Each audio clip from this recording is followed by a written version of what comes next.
How's it going, everybody, and welcome to a whole new vlog. And today I would like to have a breakdown on what are the many issues that a lot of us have endured over the years of gaming, and that involves having to buy a whole new controller for whatever console that we're playing with. And why had that always been an issue over the years? It's always had something to do with the joystick drifting, or if they're stuttering over time after many months or years of usage of these standard controllers that's bundled with the console itself. But maybe that is all about to change in terms of Sony's newly released DuelSense controller. More specifically, their DuelSense Edge controller, which is their very first pro controller that they have released last week. And I've gone over playing it for about nearly a week now, and I had to say that it's practically almost the same as the DualSense Edge controller, but with a little extra weight added to the controller and a bit of a little extra features that they've introduced into their very first Pro controller. And we're going to break that down during this video, and we're going to go through the pros and cons. So, what I noticed that the DualSense Edge controller includes the controller itself and a bunch of optional back buttons that you could install in the back of your controller, which I believe are somewhat magnetic, if I'm not mistaken. And then you have some optional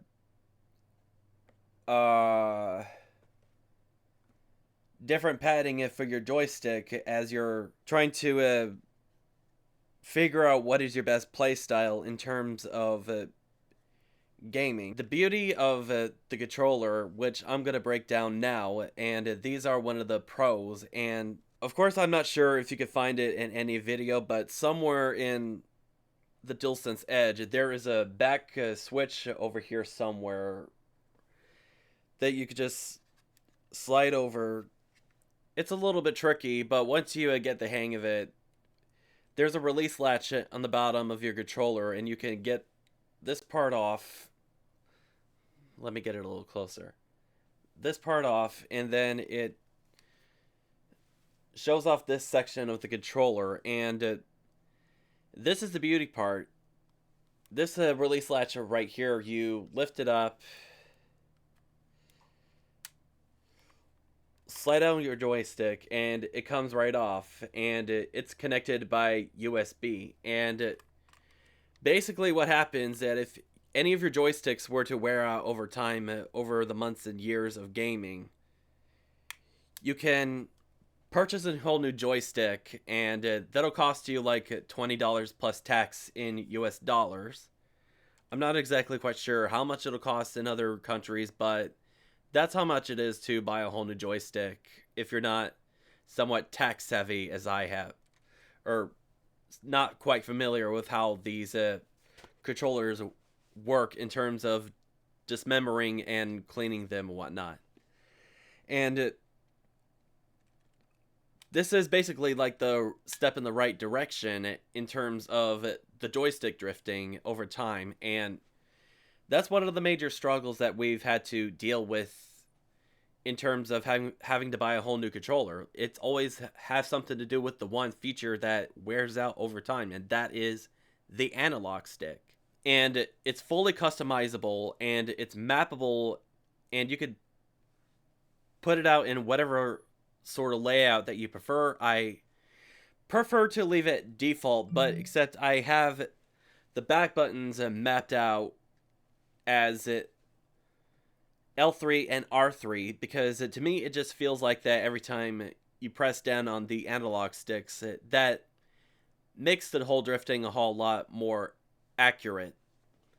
But that's just my opinion. I'm not exactly quite sure how it's done, but many people would say that it has something to do with breadcrumbs or dust and dirt getting into their controllers, but to me that just feels like that's one of the many reasons as to why these drifts are happening. And of course, you got those hardcore gaming moments that we've we would all endure in time when it comes to multiplayer gaming. And another pro that I would like to point out is that it also comes with a long USB cable that you could connect to from your console and onto the controller, and it's much longer than the standard controller's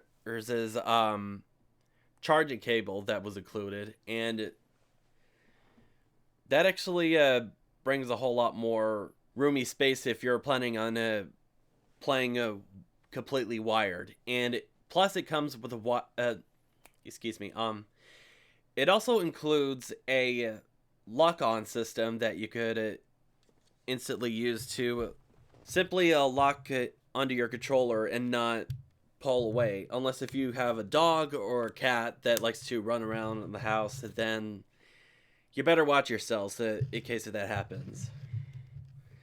And just like that, it doesn't come right off. And it's really incredible.